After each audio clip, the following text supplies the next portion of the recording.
جو اسے ملنے والی سزا پر راضی تو تھی مگر تھوڑی پریشان بھی تھی۔ کچھ بھی تھا، وہ ان کے بیٹے کی محبت تھی۔ ان کا بیٹا بڑی چاہت سے اسے بیاہ کر لایا تھا، بے اختیار اسے گلے لگا گئی۔ شاید ان کا دل تھوڑا نرم ہو رہا تھا۔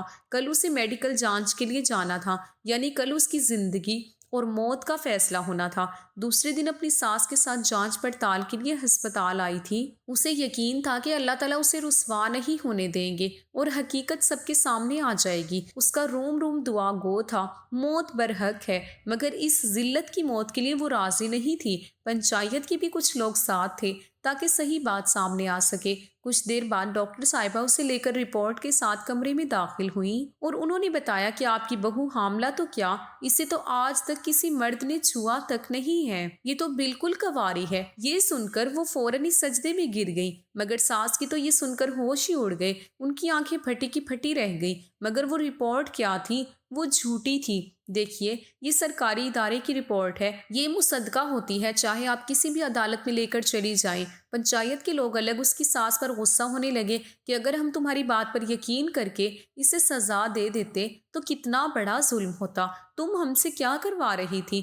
جھوٹی رپورٹ دکھا کر تمہیں اس کی سزا بھگتنی پڑے گی۔ وہ سب ساس پر غصہ کرنے لگے، مگر ساس تو گم سم سی بیٹھی رہ گئی۔